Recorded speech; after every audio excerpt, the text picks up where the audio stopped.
ನಾನು ನಿನ್ನಲ್ಲಿಗೆ ಬಂದ ಕಾರಣವೇ ಎಂದರೆ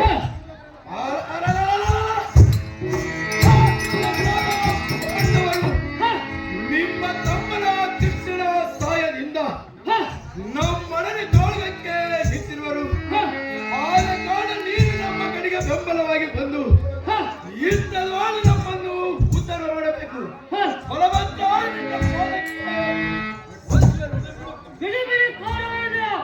ನನ್ನ ಪಾದವನ್ನು ನೀನು ಸತ್ಯವಾಗಿ ಬರ್ತನೆಂದರೆ ನಿನ್ನ ಪಾದವನ್ನು ಬಿಡುತ್ತೇನೆ. ಸತ್ಯವಾಗಿ ಬರ್ತೀಯ ಪಾದವನ್ನು ಬಿಡು. ಹೇ ಬಲರಾಮ ಚಕ್ರವರ್ತಿ, ಹಾಗಾದ್ರೆ ನಿನ್ನ ಮೂರಕ್ಷಣಿ ಮಾರ್ಪಣವು ಹಾವಿನ ಸಮೇತರಾಗಿ ಬರಬೇಕಾ ಬಲವಂತನೆ?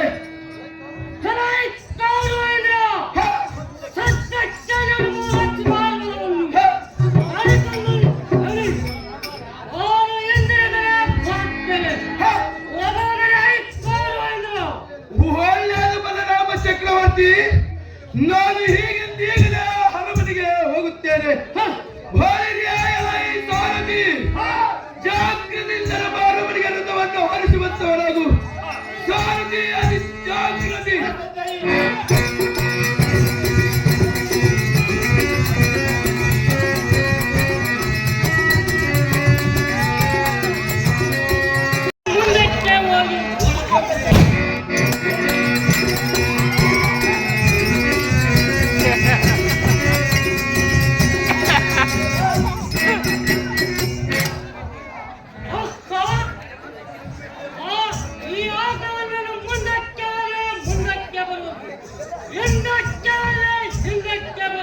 ನಿನ್ನ ಬೆನ್ನದಿದೆ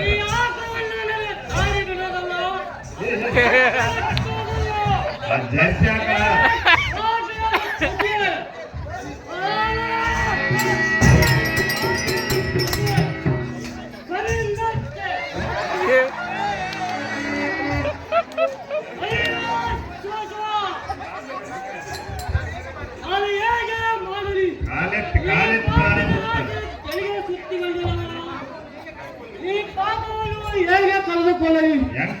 ಅಯ್ಯ ಸಾಮರ್ಥ್ಯ ನಾನು ಹೇಗೆ ಮಾಡಲಿ?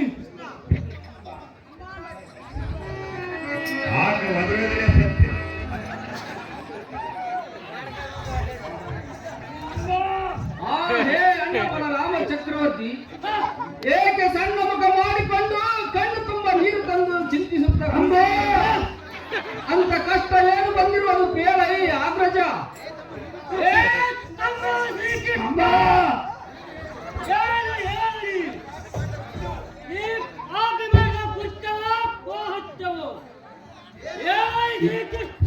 ಏನು ಅಣ್ಣ ಗೋಹತ್ಯವನ್ನು ಮಾಡಿದ್ಯಾ?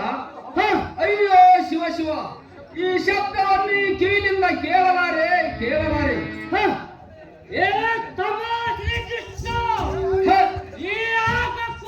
ಪಾಪವನ್ನು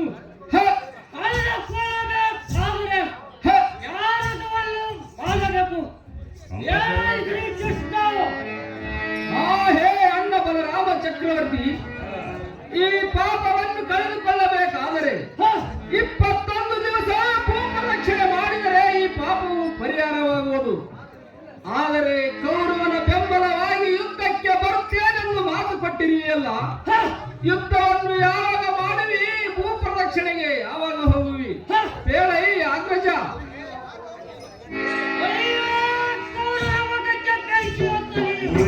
ಕೌರವ ಉಳಿಲಿಲ್ಲ. ಸಾಕು. ಬೇಕು ಹೋಗುತ್ತೇನೆ. ರಾಮ ಚಕ್ರವರ್ತಿ, ಒಂದು ಮಾತು ಇರುವುದು. ಅದು ಏನು ಅಂದರೆ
ಎಂಟಾಕ್ಷರಿ ಮಾರ್ಪಣವು ಬಂದು ಕೂಡಿತು.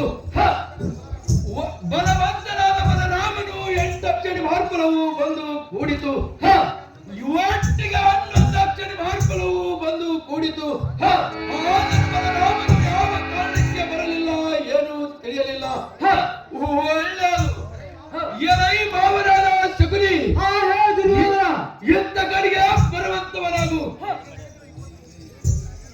ಈಗ ನಡೆದಿರುವ 21 ದಿವಸದ ಯುದ್ಧದಲ್ಲಿ ಪಂಚ ಪಾಂಡವನ್ನು ಕೊಂದು ನಿಶ್ಚಿತರಾಗಬೇಕಾದರೆ ಸೇನಾಧಿಪತ್ಯವನ್ನು ಯಾರಿಗೆ ಕಟ್ಟಬೇಕು? ಚೆನ್ನಾಗಿ ಪಾಲಿಸಿ ಅಲೈ ಮಾವನವರೇ.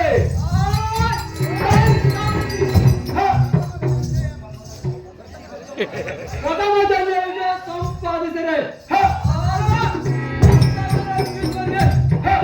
ಸೈನ್ಯಾಗಿ ಪಟ್ಟವನ್ನು ಕಟ್ಟಿದರೆ ಉತ್ತಮ ಹಾಕೋದು. ಆದ್ರೆ ಬಿಬ್ಬರು ಗೆಲ್ಲರು ಆ ಪಾಂಡುಟನೆ ಮತ್ತೆ ಯಾರು ಇಲ್ಲವೇ ಗೆಳಕ್ಕವರು ಅಂದ್ರು. ಹೌದು ಹೌದು ಮಾವನವರೇ, ನಮ್ಮ ಮುತ್ತಜ್ಜನಾದ ಭೀಷ್ಮರಿಗೆ ದಳಪತಿ ಪಟ್ಟವನ್ನು ಕಟ್ಟಿದರೆ ಉತ್ತಮವು